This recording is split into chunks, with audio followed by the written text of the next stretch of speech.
Hey everybody, it's Dennis again with another installment of my interviews for my upcoming book, Udemy Life. And today I'm lucky to have Alec Genadinik with me today, who's a Udemy instructor and has quite a few courses. So I'm excited to talk to him today and get some ideas or information from him on marketing tips and course creation tips, of course, because he's got a lot of courses. So welcome, Alex. Go ahead and let us know a little bit about yourself. First of all, thank you for having me on. And you know what? I always, because my name is so long and brutal, you know what my joke is? Yeah. I always say, I wish it was Smith. And you're Dennis Smith. Yeah. You have the best name. Whenever That's you're on the phone, like, how do you pronounce your name? Nobody asks you to spell your name. And yeah. I have to go G as in dog or D, whatever. Anyway, so yeah. I actually I started as a software developer, and then I made some kind of, I guess you can say, successful mobile apps. I think they have a cumulative download, about 1 million cumulative downloads on on iOS and Android, but in there for entrepreneurs. And that was really the start of my sort of like helping people, because actually even before I was on Udemy, I made my courses, my apps into a 4-app course that took people through starting a business. And one app focused on business ideas, another on business planning, another on fundraising, another on marketing. And so actually Udemy was a very natural thing for me to get into, because I was already trying to teach this stuff because I was seeing all the mistakes people were making. Um, so that's essentially how I got into Udemy. That's really the short story. Um, does that help explain a little bit Yeah. about my background? Yeah, you know what's funny is you were talking about your last name and Smith, and my mom is Swiss, and her last name is Frischnick, and I always joke around that she married my dad to get the shorter name. So, I actually should look into this strategy as well. so how long have you, or do you remember when you first came across Udemy? Yes, about a year and a half ago, so maybe February, March of 2014. Yeah. Yeah. Wow, and that's the same as Matt Bernstein. Him and I have known each other a while because I started in July of 2014. So you actually haven't really been on the platform that long, which is amazing because once we get to that point in the interview, we'll talk about how many courses that you have. So were you doing like any online courses before Udemy, or was it just those applications the mobile apps that you were developing? Well, you see, on the mobile apps, there was one feature where people can ask me questions, and they were asking me the same questions all the time. How do you start a business? How do you raise money? Right?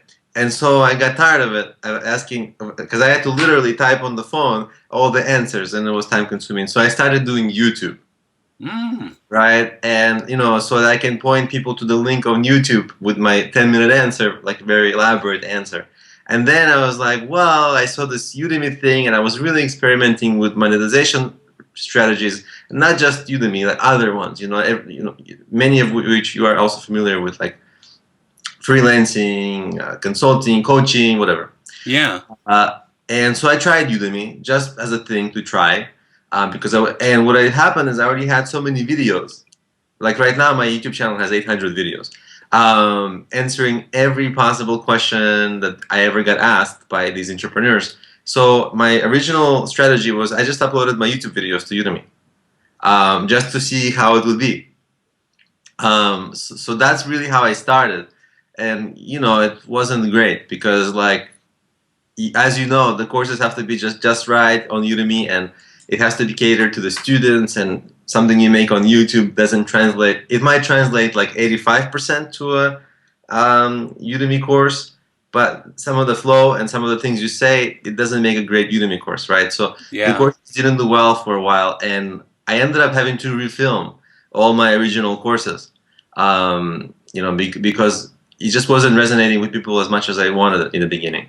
Hmm. That's a neat story. I like that you had moved the stuff from YouTube because I had started doing that. I have stuff up on YouTube, and I'm not happy like with the quality, but I leave it there because I've got one video on how to place a Craigslist ad that has 70 something thousand views and has like 50-50 thumbs up, thumbs down, and I'm just like, oh, those are just the YouTube haters or whatever. So yeah, that's pretty cool. So you said that you launched your first Udemy course towards the first part of last year.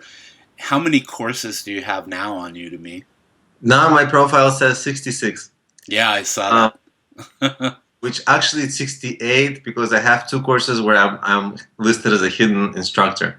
Yeah. But it's not about. This is funny because exactly about a year ago, maybe like 11 months ago, I was on John Colley's podcast, Mm-hmm. and at that time I had 20 courses. Oh And wow.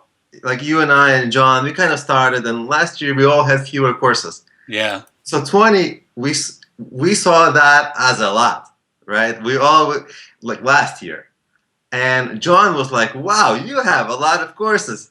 Right now, 20 is not that much because a lot of instructors have about 20 or 15, right? Or Yeah. 10. But then, and I was like, and I told John on the podcast sincerely, I was like, yeah, I really have too many courses. I really have to stop making courses. I am going to stop. And I Why? sincerely meant that. And Yeah. what? All the time, I just keep getting ideas for courses. And I'm like, oh, I'll make that. And I'll make that. This will be interesting. And some of the Udemy staff actually made fun of me a little bit because they're like, you're addicted to making courses. I was like, when I saw that, what I was wondering was, as an instructor, because I'm an instructor too, so I know that there are things that we have to do to maintain the courses and also maintain relationships with the students in our courses. So do you find like you have any issues with that, or do you struggle with that? Are you able to maintain that? Right. Actually, so my previous point, I actually forget to get to my main point, which answers this question, Uh-huh. which was that even though I have this big number of courses, it's not a really good number to go by because there are only about 20 courses that I really focus on growing. Mm-hmm. And outside of that, there is like 5 courses that I'm spending, all my serious effort on. So I have a few winners that I really see potential with, and I have I guess sub winners, and then I have courses that were flops. Courses I did early on, or every once in a while I have a long course. That, like, for example, my business starting course. A part of it is fundraising. So I just took the lectures of the fundraising and I made it into a fundraising course, right? A little sub course. So some like that little sub course, it's not a successful course. It makes very little money per month. So I don't really focus on it too much. It just lives there. But really, I have, it's very in terms of productivity and being able to really give full attention to the courses. There's my thoroughbreds or the ones that I want to make into thoroughbreds, and that's where I put my focus, and that's how I'm able to actually focus on quality. Yeah, that's a good point because I was thinking as you were talking that a course might have like 1 to 2,000 students and maybe more, but there's only a small percentage of those students that are going to be maybe utilizing the course discussion, because a lot of people like just that they can go in and take the course and just get what they need out of it.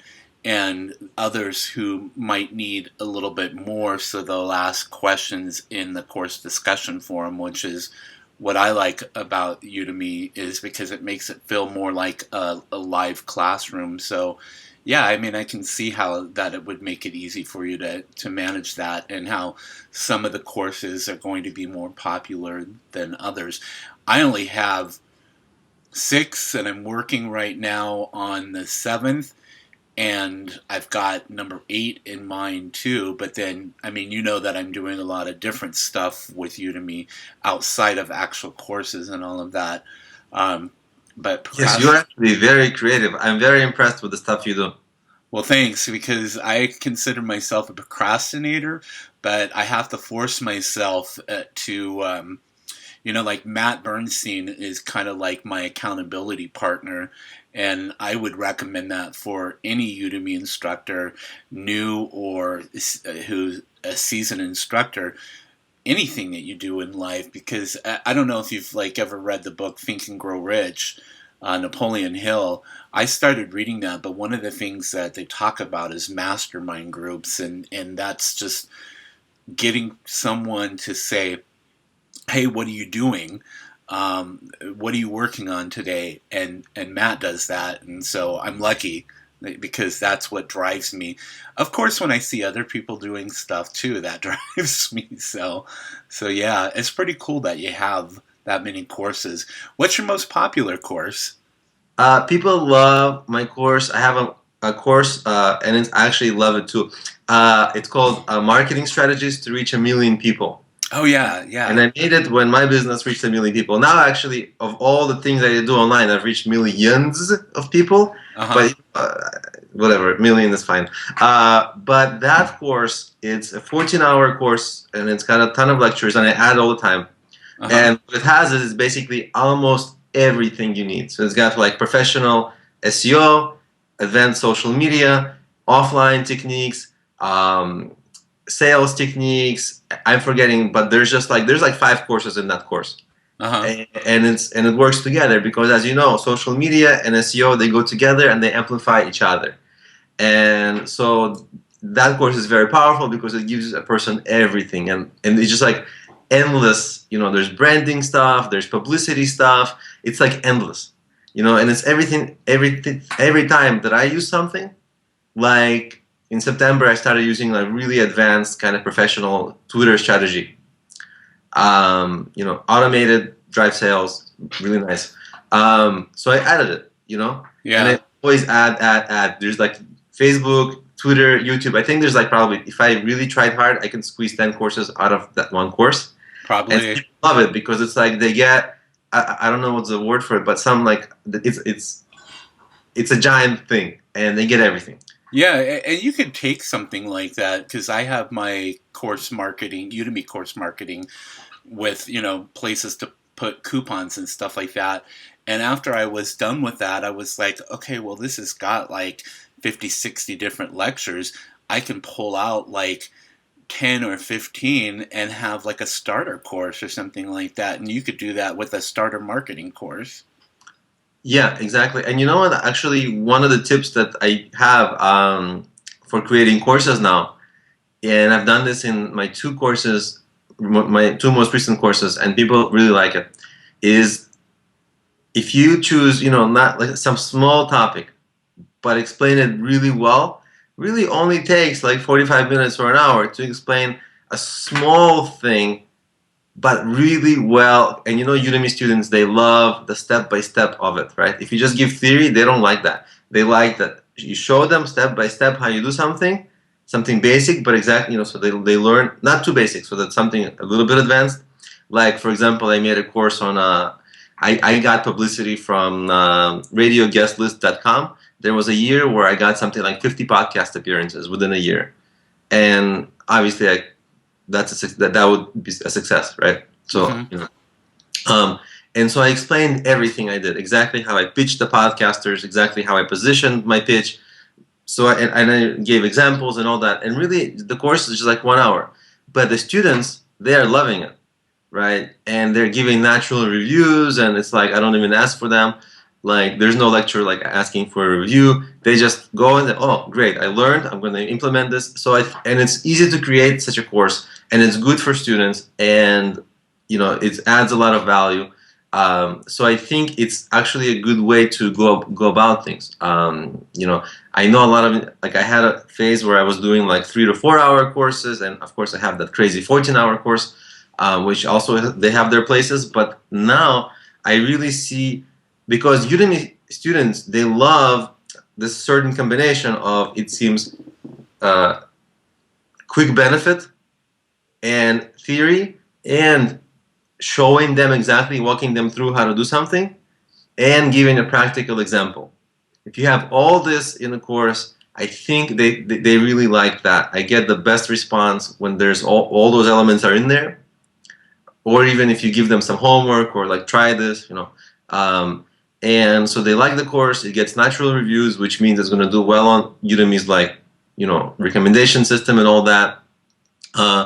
And I think now I'm actually doing that, and I'm going to try to do that with a few more courses, because it's actually really easy to find course topics when you focus on small how to do things. And they're actually also easy to upsell from your other courses, because it's a natural progression. Oh, publicity, here's how you do this particular publicity technique. Boom, detail. So sorry, that was a little bit of a segue, but I think we were going to get to this point anyway. Yeah. That's fine. We were already talking about course creation tips. What I was thinking about asking you if because you have 66 courses and you started last year, you're obviously doing something to help you create those courses quicker. So maybe like some tools or something like that you use or that you can suggest. Yeah. So I would say for a 1 hour course or a 2 hour course, it shouldn't take more than 2 days, right?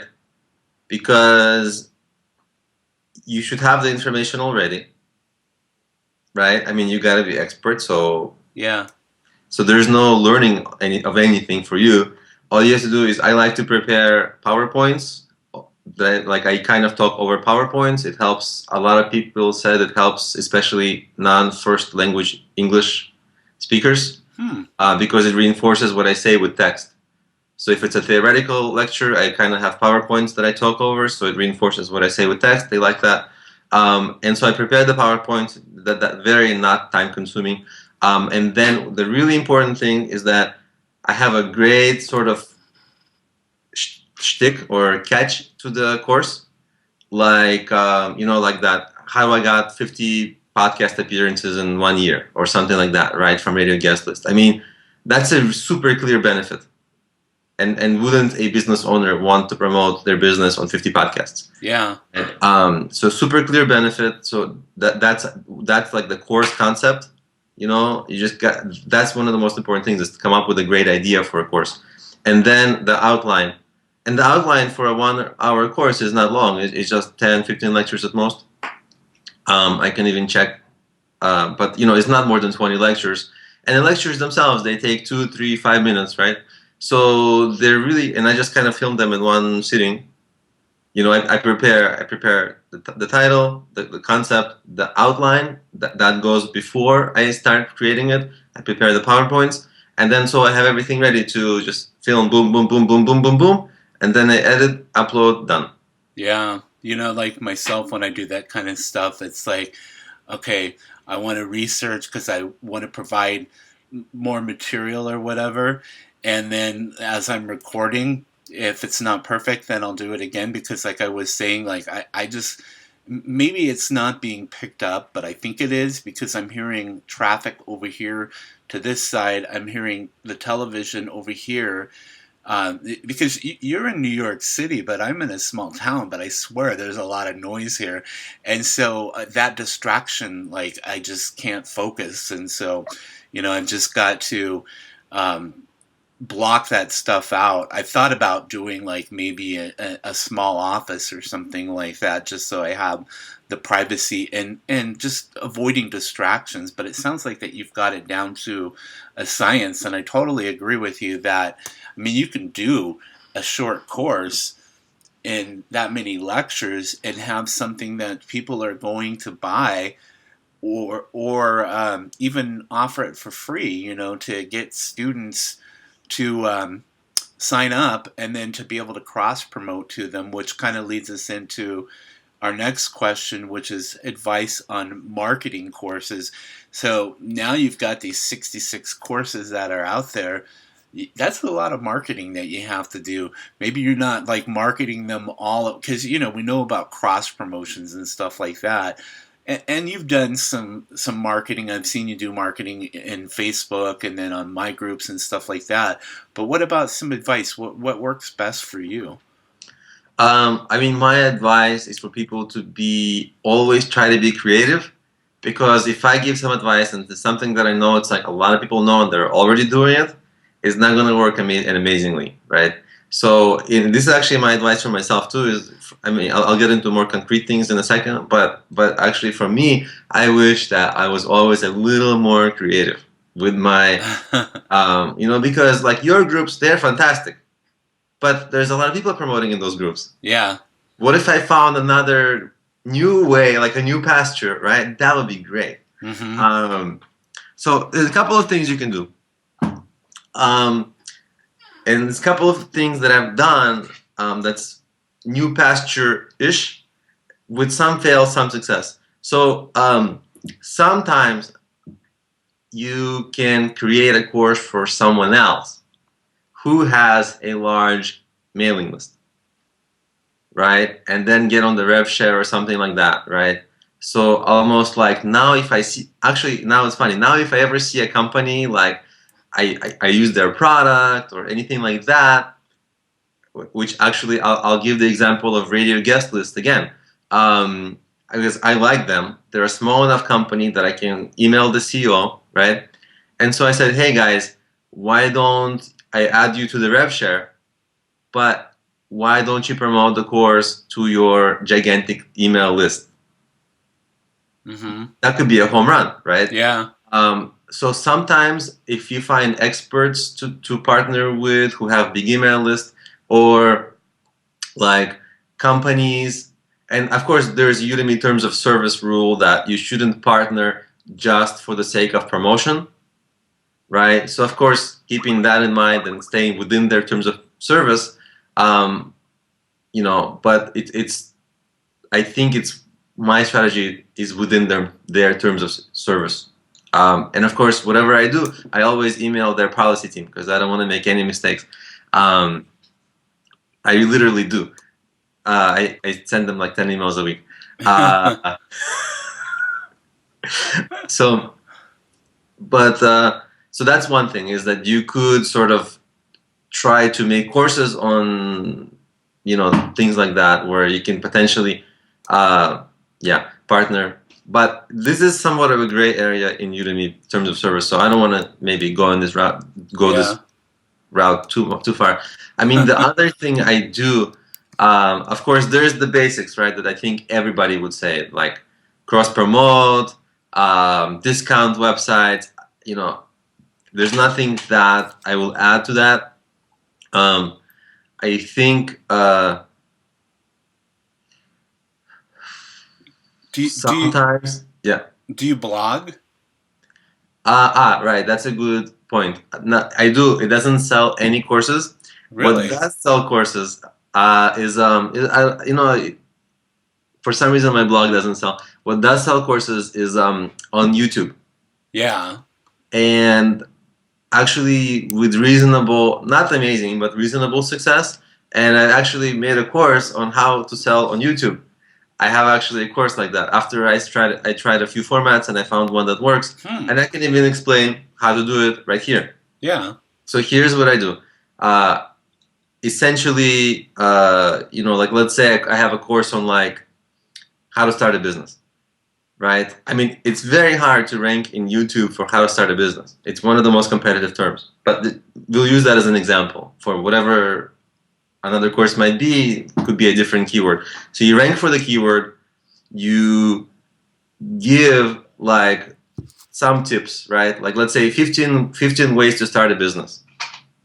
And in every fifth, like between fifth and sixth, between 10th and 11th, you add a call to action, like really push the course, right? So say, hey, by the way, like a lot of people, say, hey, by the way, I've got this course. It's got so many more tips. If you like right now, blah, blah, blah, get the course, right? And what I used to do is I used to add it only at the end. And that used to convert really poorly. But when I added it throughout, like I deliberately would make longer videos, like top 10 tips for this. You can't have a 2-minute video of top 10 tips. It's long, or like top 25 tips or something. And throughout, I would like sprinkle in calls to action, consistently reminding them, click on the bottom, blah, blah, blah, in the show notes. And of course, as you know, make that sales copywriting personal, like use the word you, outline their benefit, explain that it's really cheap and what they're getting and how much the course will pay for itself many times over, stuff like that. And that does, considering you get organic traffic to that video, that format sells. The way to boost it is if you're not afraid of paying for ads. Because what paying for ads on YouTube does, number one, it helps you to rank higher for keywords. Because page views is like video views is like a ranking factor, and so it boosts your ranking. And as your ranking is boosted, you get more organic traffic, but also you get targeted traffic from the ads, and then you boost your sales. It's hard to do this profitably. It's an art to do this ad thing profitably. If you're okay with losing some money, in the hopes of having the course become sort of like prominent in the Udemy recommendation algorithm, just boosting your sales, that could be a potential strategy. Or if you're not afraid of paying for the ads until you start to rank for number one on that term and just enjoy the organic traffic, because otherwise if you don't pay for the ads, it takes a little bit more time to rank organically for the keyword. But hopefully that's clear, because I just did like 2 or 3 strategies. But they're all used in conjunction with each other. The more difficult the term, the more kung fu you got to bring into it. Yeah. Because good terms, they're competitive on YouTube. Oh yeah, I mean, because they've been around for a while. It's owned by Google, so you have to really be crafty on being able to rank and stuff like that for keywords. So, excuse me. My computer's reminding me that it's the top of the hour there. So, again, with all of the stuff that you're doing, probably creating more courses and all of that, I wanted to ask how you stay productive through the day. Oh, actually, my productivity tip is I take out all other crap. Like my phone is not near me. So that I really have 2 productivity tips, and they're amazing. Mm-hmm. Like so one is I take out crap. Like if people email me like that, unsolicited, or like friends or whatever, I'm like, can't focus. Yeah. Right. So it's really like almost like a military discipline of like focus. I only got this thing, like I can't take this meeting, I can't go there, I can't do this, I gotta work, right? So that's part of it. But when you work, you know how we all have a million browsers open? Yeah. And actually, I read an article by some of the top CEOs, and their main productivity tip is actually only focus on one thing. So if I have some big task, I take everything out. No Facebook window, like no Twitter window, nothing like that. I'm just focused, and I'm going like crazy with that task. And you actually if you spend a day like that, you're able to accomplish so much. Just those 2 tips, like boom, increase productivity like crazy. Yeah, I did that. I posted something on Facebook saying that I was going to focus on my book and Udemy courses, and that I wouldn't be on Facebook that much, because I almost feel like if I have Facebook open and somebody, like I see that message indicator on, that I have an obligation that person thinks that I'm on Facebook at that moment, and that I have to reply to them. And I'm like, no. I just avoid it. Answer it later, like maybe in the evening or something like that. The only problem is like if it's something important or whatever, but still you just have to avoid that kind of stuff. I mean, you have a lot of students. I interact with a lot of people, and I've kind of thought about that. I'm like, I've created this myself. This is kind of like what I wanted, and now I've got to figure out how to manage that kind of stuff. So I think that's a good idea, like moving the phone away and stuff like that, and just focusing on one thing. Otherwise, you get distracted, and then it seems like by the end of the day that nothing is done. So, the distractions, they are really time consuming, because you're like in a groove, like your mind is like working, right? Some part of I think, some like logical part of your brain is working, right? But when you get a little distraction, it's hard to re-get into that groove, and it takes like 20, 30 minutes, To get the right? traction back, yeah. But if you're focused and you boom, boom, boom, boom, boom, boom, boom for like an hour or two, you know, I don't. I mean, I check email, I check stuff. I'm not like a robot, but still, but I try to take out as much as possible. You can really get a lot done, Yeah. especially if you have at least one day a week where you work like the entire day. You know, you like, you know, maybe it's your off day from the gym or off day from social things, and you're just working. You know, from early morning you wake up until evening, you will look back on that day and you'll be like, wow, I accomplished like a week's worth. Yeah, and I have friends that sometimes don't understand, like, if I say I can't do this, or like tonight there's a big football game coming up, they're meeting at a restaurant in another town, which I would have to get ready, drive to, and all of that. So it's not just watching the game, it's the time before and after. So I might just say, I'm just going to watch the game at home so I can watch it and work. you know? I don't know. Even that, I'm very like I'm very strict. You know, I was one time I was on Steve Blank's like I was at a talk by Steve Blank, and he said, you know, obviously for people watching, he's like one of the most respected entrepreneurs today. Stanford professor, built $3 billion companies, and he has this question. He said, "Who in the room is reading right now an interesting business book?" And some people like raised their hand, and he said, you know what? You should not have time to read a book. You know, so I think the more you can squeeze out of yourself, and the more you can sort of expect that, you know, try to get out of yourself, you know, I think it goes directly into your efforts and your revenue.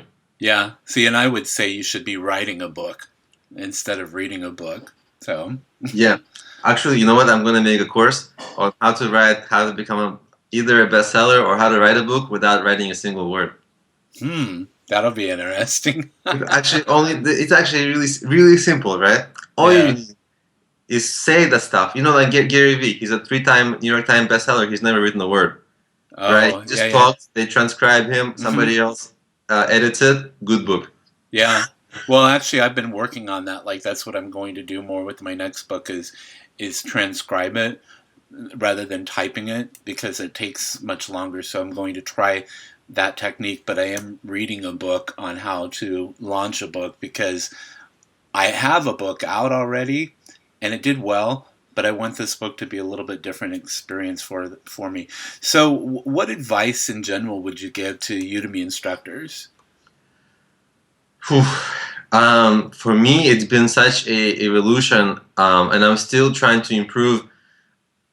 Actually, so now I'm working on this thing where I'm doing these things like eye contact with the students. So like me, and I'm not good at it, by the way. I am learning, you know, like I'm learning how to get the ums out. I'm learning better confident delivery. But when you public speaking, which, you know, kind of is what we were doing, Yeah. um, there's a lot of things we do that make us look insincere when we present, like a slightly faster, you know, speech can appear like not honest, and so Hmm. people will doubt your knowledge. There's a lot of instructors. Like I've taken over 100 Udemy courses, and sometimes I've taken them on the same topics. Like I've taken 5 YouTube courses. I've taken actually like maybe 10 courses on how to promote Udemy courses, right? Yeah. So, and I can compare like and I know what I got, what value I got, and I see what ratings people get, and it's not a like a good correlation. Sometimes when a person appears more confident, when they have more poise, when they speak with a certain like you know, cachet, like I don't know what's the word, but A tone. a tone or demeanor, Mm-hmm. it just look like they're delivering such better information, because 80% of your information is actually non-verbal. So Huh. what I'm trying to do is, like, let's say I start a lecture, right? Yeah. Before I would, and I don't know, like some people watching this, that might be, Alex, you are so off and you're off on such a wrong track. But people say that, I'm learning this myself right now. So, uh, but for example, instead of before, I would start a lecture at like 100 miles an hour, right? I would be like, how are you? We're going to talk about this and that right now, and it's going to be great, blah, blah, blah, blah, blah. Because I want to keep it under like a few, not too long, and I want to give as much information as possible. But this fast, it's car sales me, right? Car salesman kind of like, hey, here's what we're going to learn, and then, you know, I don't talk that fast, but like it's like a little too fast. The pace is a little too fast for my own liking. So now, instead of that, here's what I would maybe do. And I've been practicing this, and then I'm only practicing this, so don't laugh. So now, let's say we start a lecture. I don't talk right away. I give 1 second of eye contact. Hi, today we're gonna da-da-da-da-da. And slower and more, every word is more deliberate. Not too slow because they will get bored, but you know, and more like, and I don't know what I should do with my hand yet, but generally what I do is I kind of talk sincerely to the people with confidence. You know, I'm working on my confidence in my delivery. So not just getting out the ums, but working on looking like more sincere. And you know, it's stuff like if something's itching and you're scratching your face, actually it's a sign of insincerity. Uh-oh. People will like... I have dry skin though. If it's itching, if it's sounding in pain, if your nose is itching, if you want to sneeze, don't do it. I know, because I have, like, right now, like I told you, I woke up early, and so I still have stuff in my eyes right here. Can't touch. And it's blurry. I can't see that. You've got to work, you know, in pain. Just keep going. Go with the flow. Sitting at home at front of the camera is painful work. Yeah. You know, it's interesting, like like the speed of your voice, I can understand that, but one of the things that I was thinking about is that the Udemy video player allows someone to speed or slow someone down. And it's kind of interesting because, like, for me, it's kind of nice because I can get through a course really quickly, because some people talk really slow and you're like, just get to the point or whatever, so I speed it up. But it can sound kind of weird. Like once it gets to a certain point, they sound like Mickey Mouse or whatever, and I can't focus on it because I laugh at how their voice sounds. Yeah, I mean, and also if it's good information, I don't know if you really want to go through it that fast. Yeah. I tried to use that feature. I couldn't use it really well. By the way, I just scratched my nose. I shouldn't do that. See, now you're gonna. It's hard, you know. It's easier for me to tell you not to do it. Hey, that's like me too. I tell people how to do something, and then it's like, okay, I gotta start like living. Like right now, my eye is itching. Yeah, I can't scratch it. I just put that thought in your head there. So hey, how about some advice for newbies? I call them newbies, new instructors. I'm gonna scratch my eye. Okay, that's fine. Maybe we can edit that out. So yeah. So for newbies, I think newbies have an exceptionally tough road these days. There's no niche which isn't dominated by amazing courses. Newbies, I'm sure, as soon as they start using educational announcements and promotional announcements, will absolutely make a lot of terms of service errors, because the terms of service are now a little bit... They're so confusing for new people. They're confusing for existing instructors who've been there for a year and a half. Yeah. I mean, it's I appreciate what they're doing, but it's an insane mess. And it doesn't make sense, because in so many instances, it's like, yeah. So I'm actually working with one person who I'm coaching. He already got warning. Like, he did one step without consulting with me. He already got penalized. Wow. You know, like, actually not penalized, but he got like multiple warnings. And like next penalty is like they're gonna, you know, so it's like, and it's not on purpose. He just doesn't know. Yes, you know, whenever you join a new site, how closely do you really read terms of service? Most people don't. True. Yeah. They need to be a little more flexible too with that, I think. Yeah, and all it takes is for someone to flag something, and then it's like it goes to their thing, and it's like, I don't know. So that's a mess. You gotta really be careful with that. Which really, it's bad when a company is driven by the legal department, right? It used to be Udemy was driven by the sales guys, the creative guys, all that. the community. Now everything has to go through the legal department first, and I think it's not the best for a company. But for newbies, watch out for that. And the newbies always what the newbies do, they underestimate the insane quality requirement now on Udemy, and because the quality requirement is very high right now. I've had some people who sell courses on their website and they sell crappy courses because it's not a marketplace. They just get people into their funnel and sell. Here it's a marketplace and you're competing against really good people who've been making courses for a while. And so the quality has to be amazing. And people underestimate that, as did I when I started.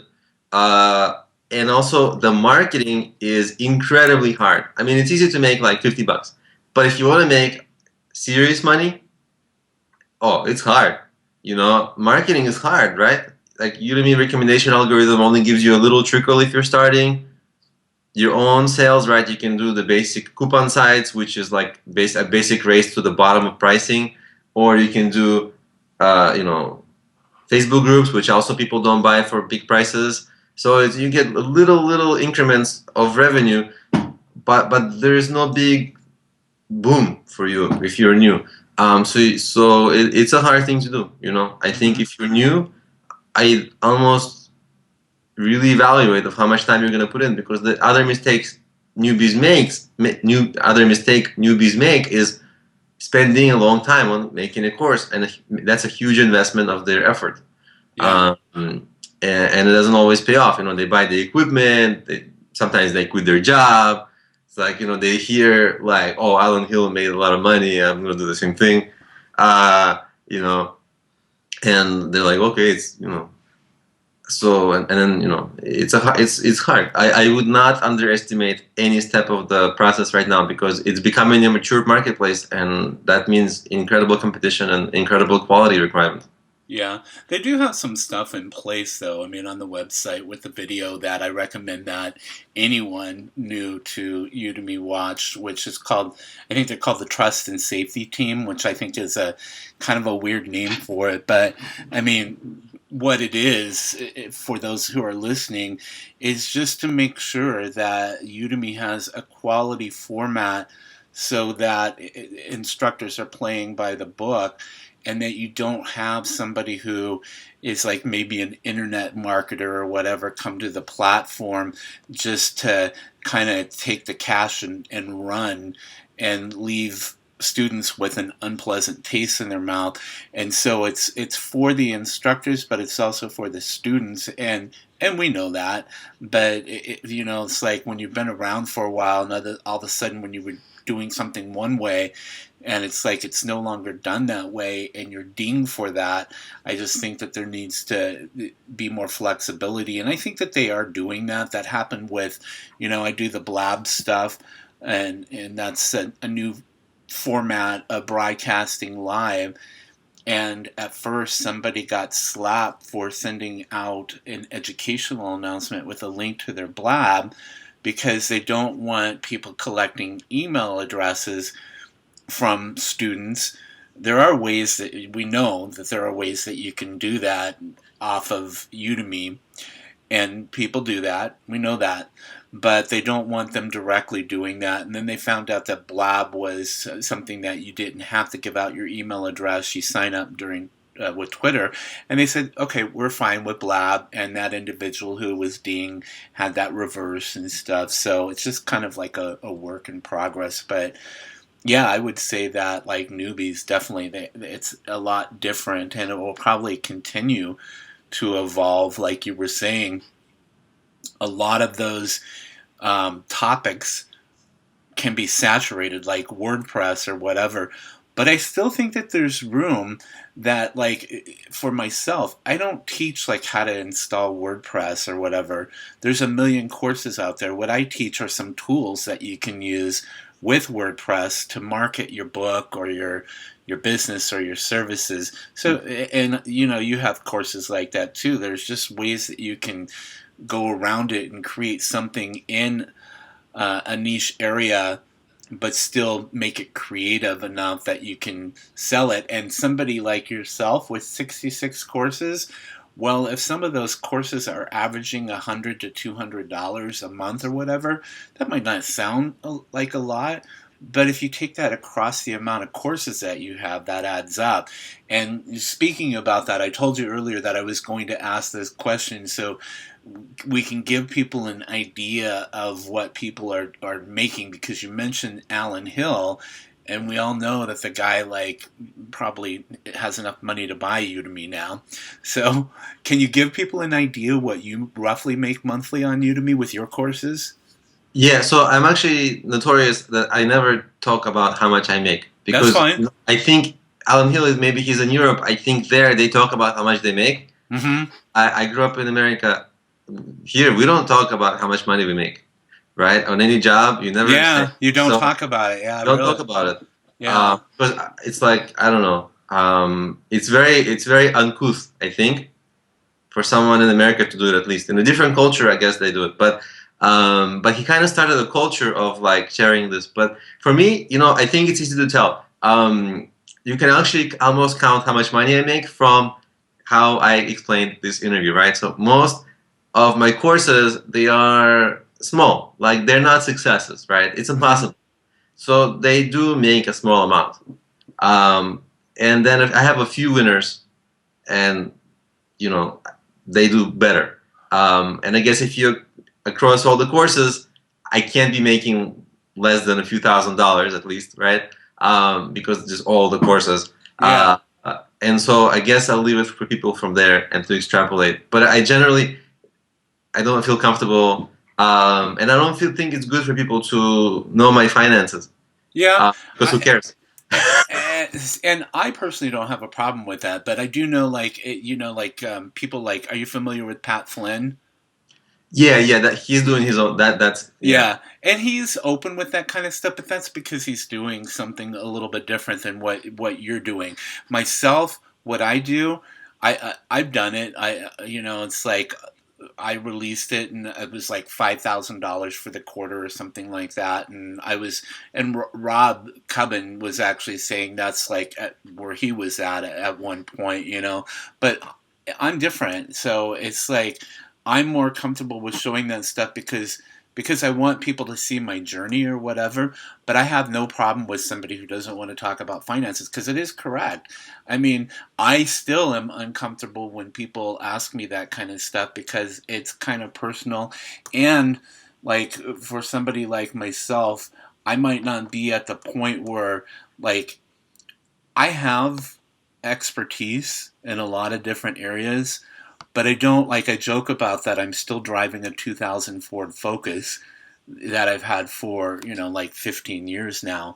But I'm getting to that point, like the income increases and stuff like that. And it's different for every Udemy instructor. We know that Alan Hill makes a lot. We were talking about Phil Ebner earlier, who I've done an interview with, and Phil is doing amazing on Udemy. And then myself, like, where my best month so far was 1200, and then it went down to 500, and now this month it's coming up. But the other stuff that I do around Udemy with the websites and stuff like that, that's doing well for me. But again, I'm not comfortable with sharing some of that affiliate marketing stuff because I don't want to share some of those secrets that are giving me some success, because that is paying my bills. And if I start sharing that out with others, then I kind of worry. But I still think that there's enough to go around out there. But it's still like, I still think about that kind of stuff. So I don't have a problem with that at all. So what are some of the things that Udemy has allowed you to do? Has it allowed you to travel, purchase stuff, pay for rent, or whatever? So Udemy actually was kind of a very, very, very nice addition to other revenue that I already had, right? From my apps, my books, my consulting, blah, blah, blah, a million things. So it just gave a very nice revenue layer to the revenues I already had, and it just added comfort. Nice. I don't know that, I'm not like, I'm still working. I'm still doing the same things. I don't know that I'm like crazy, but the incredible thing that every time you make more money in business, that when you're in business for yourself, when you're generating more cash, and I guess if you just feel more freedom. Like when I started my business, this is in the apps era. I was working like every day, 7 a.m. until like midnight. Stress like crazy. But every little bit of time in every day for years, now. But every little bit of time where your business has like an inflection leg up, like, and you just sigh of relief, less stress, and you can take a little bit more of your time in your day to do something you love. Yeah. Like, I like to go to the gym, or I like to hang out with people, or the game that you might want to see. Well, you will feel so much just easier doing those things after once you've reached certain financial goals and you don't have the financial stress. And this is really, I sometimes say that I'm kind of semi-retired. I feel like it because anything that I want to do, I do it. Yeah. I still work a lot on my own time and I squeeze it in. I still have some days where I'm 7 a.m. until midnight, but actually I still do all the things that I want to do. And that's really actually what I'm super thankful to Udemy. And I have told, Lindsay at Udemy, I told a bunch of people that I work there, I'm like so appreciative of everything they do and the platform they made. And what's really amazing is, unlike most platforms, their algorithm spreads the wealth. So even if you have not a great course, like let's say even like a dud, it will still make a few bucks a month. From it will get some recommendations somehow. They sprinkle around the love, and of course some of the top courses get gigantic sales. But so they really spread the wealth, and they really make sure that all instructors do at least make at least a little bit of money. Which is what I really like about them, and I appreciate them. They really show an appreciation for instructors. Yeah, did you like get a chance to go visit their headquarters? Twice. Twice. So Right. can you share a little bit, like with the people who are watching, like a little bit about what their headquarters, like what the dynamics and all of that are like there? Yeah, it's a busy office. One time I went for lunch. So they have catered lunch. So anybody who can get there, go around lunchtime, they'll feed you. Yeah, startups, huh? Don't follow my advice, because I don't want to I don't want to invite people to a company where I'm not the boss. So but actually, I'll tell you that what's really nice is super welcoming, and they show a real appreciation for instructors. Like, I appreciate them for all they do. And I felt like it was more one-sided. Like, they do more for me than I do for them. But when I came there, I was actually like, they have this person from this team, that person from this team surrounded me, asked me what my experience on Udemy is like, explain to me like what my pain points are, explain to me what to do to fix them. And then like I actually worked on fixing all those suggestions that they made to me, like from the first time. And the second time I came there, I was like, guys, this thing you told me, like how to improve my delivery, because I had a problem with delivery because I already had an accent. I'm a techie. I'm not a public speaker. Your So accent's like, not that bad though. It's but like, people whose English is not first language, they sometimes mention it. huh? But also, I'm not a natural public speaker. I had to learn. Even now, I still have such a long way to go to get all the elements of it right. Because with text, you can write every word is always the same. With video, it's never identical. Yeah. Tone is off. Some sentences off. I know. It's really like amazingly hard to make it perfect. And they gave me all this advice because that really makes a difference in your course, right? Your relationship with the student. Yeah. If you draw them in. Do you know the analogy that I like is in India they have this thing where there's a guy playing a flute and the cobra goes like this. Have you ever seen that? Yeah. It's like, so I think for me, what I want to do is I want to be the guy playing the flute, and I want my students to go like, and listen to it. That good, Yeah. And then honestly, they just feel like they get so much from your courses and they love it and they buy more. So it's really directly related to revenue. So that's the kind of stuff. Like, they gave me a lot of advice. They listened to me, and they took a lot of people from their team. So it's like a lot of man hours that they devoted to me. And I really appreciate what Lindsay did, because she kind of like she invited me, since I was in the city, and it really helped me. It really helped me improve the quality of my courses, because that's really their focus. They want instructors to have better courses. Of course, instructors want to know, tell me the secrets of how to sell. Yeah. They're interested in that you make better courses. I think And that that's what sells, is making better courses. it does. It Yeah. does. It does. I mean, and mine still have to improve so much. Like I need to. There's so many things I'm always catching myself. I need to improve Mm-hmm. more than when I started. Like the more I get into this, the more detail I see. Like now I'm reading a book about like communication, nonverbal communication. Hence my non-scratching eye contact tips. And I'm still like, when you learn something, you're terrible at it and you're fumbling around and it's just ridiculous. But hopefully I'll get good at it at one point. And I'm practicing those things. So there's always something to improve. Um, Yeah.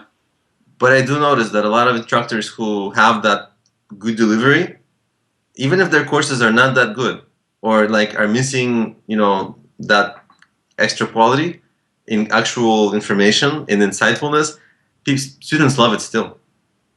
Yeah. So I think a lot of that stuff too comes over the course of time. You have 66 courses, and I've been doing stuff like webinars and things like that before, and I don't think that my courses are perfect, as I just scratched my forehead because now you're making me think about that. yeah, yeah. Now, But I think that doing things like this, interviews like this, they just things become more natural. When I did public speaking, standing up in front of people, I always joked about that. I didn't, but I joked about that. I would take a shot of vodka to calm my nerves or whatever. But I think it's more of like you were saying, like the ums and the ahs earlier. Well, when I was in high school in speech class, people would point out how many times I said that, and I would have a fear of that. Well, I took a speech course at a community college here, and I did really well. I got like an A in that course.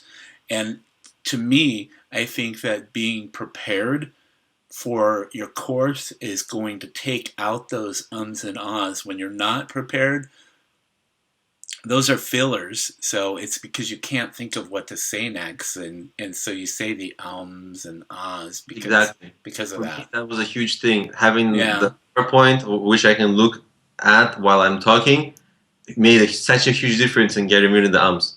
Hmm. Well, Exactly like you're saying. yeah, well, I appreciate you talking a little bit about that visit, because I remember that when you and I were talking a few weeks ago, you talked about going to San Francisco, and I remember that you were going to do that. So, what about with all of these courses? What do you have planned for? Can you talk about like what you have upcoming courses that you might be working on? Yeah, so I'm probably gonna, I um for me, I'm trying to reduce my course creation to one a month. I've been trying that for such a long time. Um, like this time was 2 months, two courses in this month, not terrible. So I'm probably gonna do a course on how to write a book, because I already have a course on how to become a bestseller. So I'm gonna have an intro course to that on how to write a book if you're not a good writer and without writing a single word, right? Just Hmm. exactly how to do it. How everybody now does it nowadays. Half of the books are like they're not actually written by the people, but still have a right good book. Because that's you still have to end up with quality. So that's going to be a course. Probably I'm interested in that course, and then I'm actually interested in doing courses for companies. Because you can charge people. Like let's say company X how to use their tool. I can actually charge this company, right? Because I can get like 10,000 students into a course, maybe free students, but still, I can get like 10,000 really high quality leads into a course explaining exactly how to use their product. Hmm. And you can charge them, and then Udemy, you can make it paid and charge them and make money from Udemy in that course. So something like that. So and that works with small to mid-size, but still smallish companies. Yeah. If they get it and they're able to pay a reasonable amount for creating the course, and they don't know it takes me like a day or two. Yeah. They, they think it's like a week or two, so they pay. a reasonable amount, Yeah. hopefully. And then, especially if they have a big email list to which they can then promote the course, so there's multiple ways to make money from a course like that. So it's more like, and sometimes as I get ideas, I make small courses. So those are the kind of two types of courses I'm going to be trying to make moving forward. I feel like I already kind of take people from before they have business ideas to having having a successful business and reaching a million people. So I have courses like from every topic. So literally a person with like no business experience can take all the courses and have the knowledge at least. So I feel like I got that covered. Now it's more of just subtopics. I think that that's a good idea on like the small to medium businesses, because I've actually had that idea myself with somebody that I know here in the Boise area that has a business. They have a product that is just starting off. They're a startup, and their main competition would be MailChimp. And I've offered to, because I know the guy who is the CEO for the company, it's his company, offered to create a course on Udemy so that people could see this email marketing product that he's put together. Exactly. And a lead generation for them. Exactly. So I don't think he's realized the potential of that yet. And I know that they're doing webinars and maybe they have other things in mind. But I could subscribe to the service and create my own course if I wanted to. The only problem is that I don't really want to create a course just to drive traffic over to his product or something like that if there isn't some kind of connection. On that point, what I did with radio guest list, they were slow to respond, and I was like, okay, I made the course anyway because I can promote that course to my other courses. Mm-hmm. So it's not like I'm losing out. That's true. It makes the sale easier because they see you're like a serious candidate. Yeah. Like, oh, hey, I already got 1,000 students in it. Would you like me to add a link to your course? You gotta pay. Yeah. So they see good point. as more of a serious person, and the course is already out there. They can actually go through it and take it and see, oh, this is good. So actually, that sort of thing. So what is that site that you're talking about? Did you say Radio Guest List? RadioGuestList.com. So what is that? It's basically like, I'm sure you're aware of Haro, Haro, help a reporter out. Yeah. Yeah, so it's basically the same thing, but for radio shows or podcasts. Mm. They send you emails every day with radio shows that are looking for people to talk about specific things. Yeah. You pitch to them, and if you write a nice, interesting pitch or whatever, you appear in the podcast, that's how you got onto the 50 that you were talking about then, huh? Yeah. Interesting. And of course, I explained exactly how I did it. Yeah. And I did it with their free service. They have a paid service where you can get extra exposure, and it's like their paid service is cheap. It's like $6.99 a month. It's really not expensive. Yeah, that's not bad because the potential $6, not $600. Yeah, yeah, the potential that it has could be huge. To get that exposure, because we talk about one of the things that I tell people is that don't always post your course coupons on Facebook, because a lot of the people in those groups are other Udemy instructors, and unless your course is something that a lot of instructors are going to be interested in, if it's a coding course on Drupal or something like that, not everyone's going to want to learn Drupal, so you're not going to have any success. So look for those places that you can target towards the kind of students that you're looking for, and the podcast shows would be a good place for that because there's so many of them these days that are out there. So how about, Alex, one more thought or piece of advice before we go today? Well, I'm sure that Udemy would like me to focus on quality, so I'm gonna quality. I don't know, and I'm probably not the best guy because I'm still working myself on improving quality, but the two things I always see right away a few things that I see right away in people who want to start. Either they teach things that they are not expert in, right? They're only like kind of knowledgeable. Like a lot of people teaching stock market stuff. Yeah. They're like, yeah, I know how to do it. I'm like, did you work on Wall Street? You know, like, Yeah. you know, do you have Yeah. 10 years experience? Because this is a field where it's not how to promote on Twitter. This is a serious field where people can lose a lot of money. You know, Yeah. there's different levels here. So I'm like, are you sure you're expert? Like, this is not, you know, I'm like, so there's one thing. You really should be the expert in the thing that you're teaching. Because if not, people will see right through it. And the second is the quality of your course. You know, good sound, good video, good delivery on your part. Keep it brisk, keep it interesting. Keep the students, you know, you're playing the flute and they're like the cobra.